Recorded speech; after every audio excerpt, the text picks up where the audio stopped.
Jose, hindi mo lamang ito naabot ang ating tagumpay para sa ating bayan o para sa iyong sarili. Naabot mo na ito ang tagumpay para sa ating kalahatan. Isang patunay ito na pwede tayo makipagsabayan sa ibang dako ng mundo. Salamat, Graciano, pero sa aking kaalaman ay hindi lamang para sa akin, kundi para sa lahat. Sa pamamagitan nito, nais kong bigyan ng liwanag ang mga nagturo sa ating pinagkakait ng katarungan. Tulad ni Inay, nais kong tulungan ang ating bayan na makita ang kanyang daan tungo sa liwanag. Iyan ang tunay na diwa ng paglilingkod, Jose. Pero huwag mong kalilimutan, ang bawat kaalaman ay may kaakibat na responsibilidad. Paano mo gagamitin ang liwanag na iyon? Hindi sapat ang pagtuturo lamang. Ang revolusyon dapat mabahagi sa akin. Ang aking panulat ay aking magiging sandata.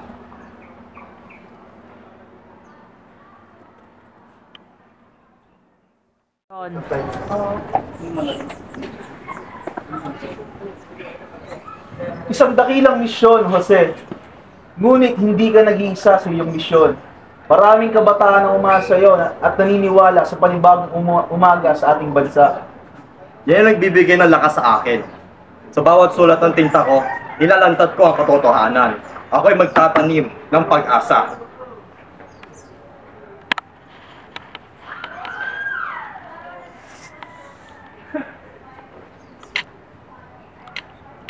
Samantala, sa isang maliit na kapihan sa Madrid, Kailangan natin ng malawak na suporta ng ating kababayan. Hindi sapat lamang ating sulat-sulat lamang. Ngunit ang ginagawa ni Jose ay nakakakuha ng atensyon. Ang kanyang mga isinusulat ay ang pag-asa sa pagbabago. Ngunit mas delikado ito. Paano pag nalaman ng praile? Madadamay ang ating mga pamilya.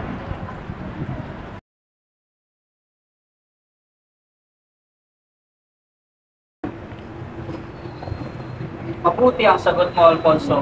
Tunay na matatalino ang mga Kastila. Ginoo, diba tama din po ang aking sagot? Tama. Wala kang karapatang magtanong. Ang tulad mong isang Indio ay di mahalaga ang sagot. Ngunit pareho lamang po ang aming sinabi. Walang lugar ang tulad mo na magmataas dito. Umupo ka.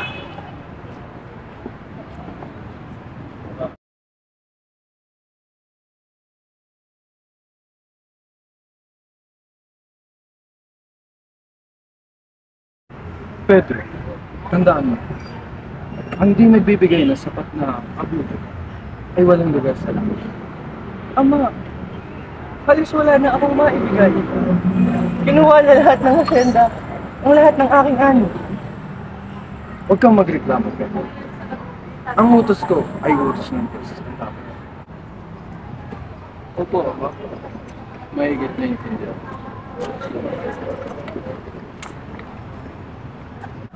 Kaya mga praile lang yung mayaman eh. Kaya nga,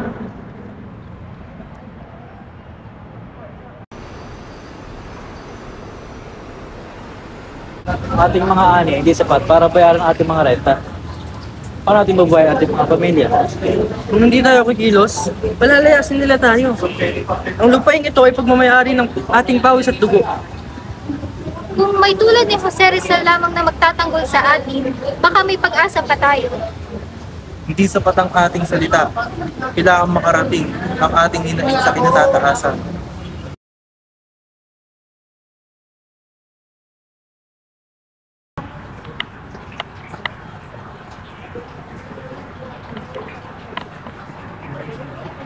Mga Indio, ang kukupad ninyo, walang matatapos sa simbang ito kung ganyan kayo kakupad. Nagtawala tayo katrabaho dito, ngunit wala pa rin kabayaran. Ito ba ang katarungan ng simbahan? Ginagamit nila ang ating pananampalataya laban sa atin. Kapag natapos ito, ang prayer nilang magpapakasasa. Hindi ko na kaya. Pinapagawa nila sa atin ng hindi naman natin gusto. Huwag kang magsalita ng ganyan dito, Maria. Baka ipatapos ka nila sa labas.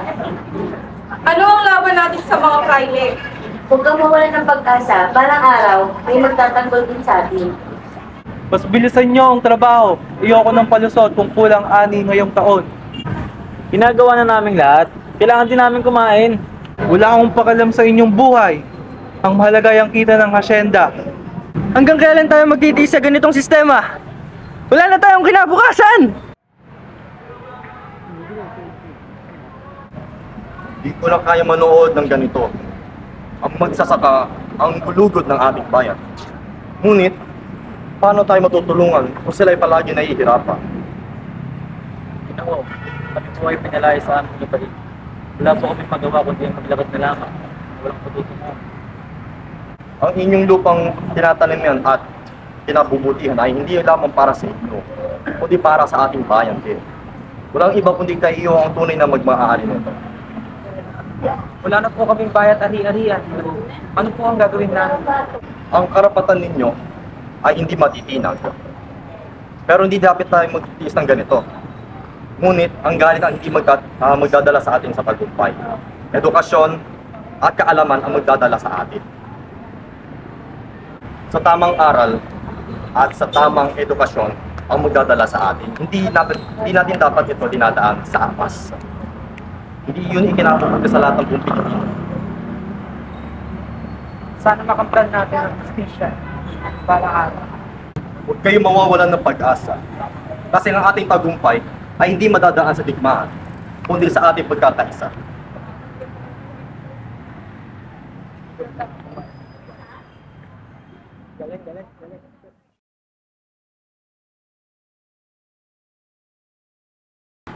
Ang ating panulat ay ang ating pinakamabisang sundata. Kailangan natin ipakita sa mundo ang katotohanan. Ngunit hindi sapat ang ating pondo para sa ating hindi tayo nilangan. Kailangan natin ng salapi upang ating ito'y mapatibay at malakas. At hindi sapat lamang ang ating sulat-sulat sa ating layunin na ito. Kailangan natin ipakita sa ating mga Pilipino na ang ating pagbabago ay nasa kanila.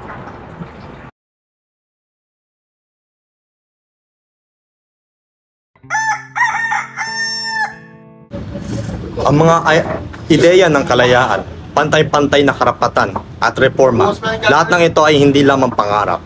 Kung magkaisa ang mga Pilipino at magsaliksik ng kanilang mga karapatan, makakamtan natin ang ating kalayaan. Pero paano kung maisusulong ang mga ito?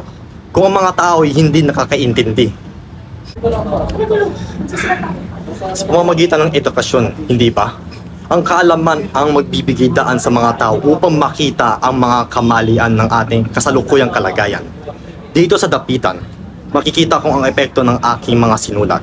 Kung papaano ang mga aklat at mga mensahe ko ay nagbigay ng liwanag at nagmulat sa isipan ng mga kabataan. May isang estudyante na pumasok sa kanyang kubo na may dalang isang aklat.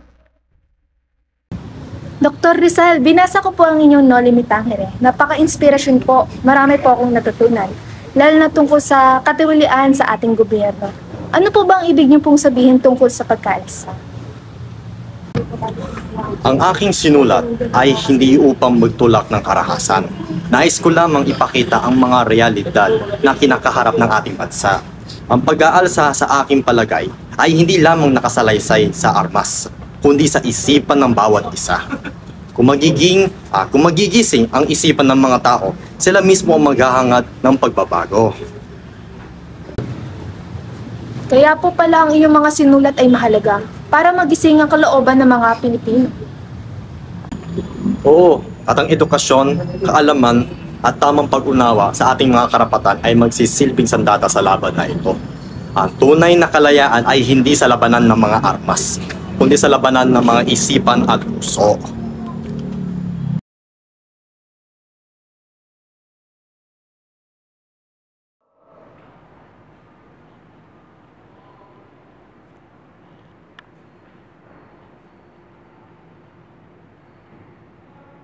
Dr. Jose Rizal, ba't hindi natin gamitin ang lakas para magpatansik ang mga Kastila?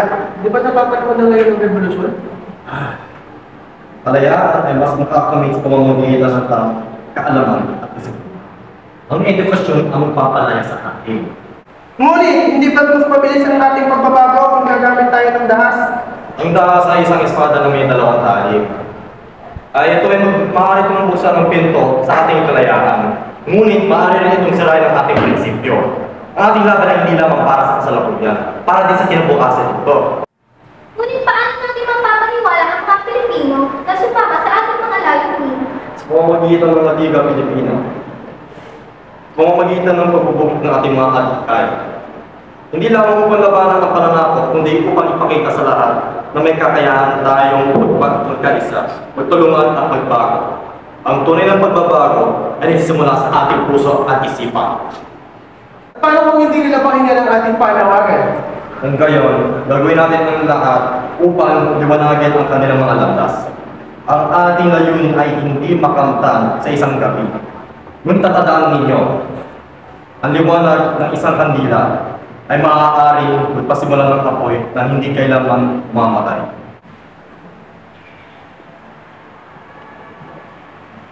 Para sa Pilipinas! Para sa bayan!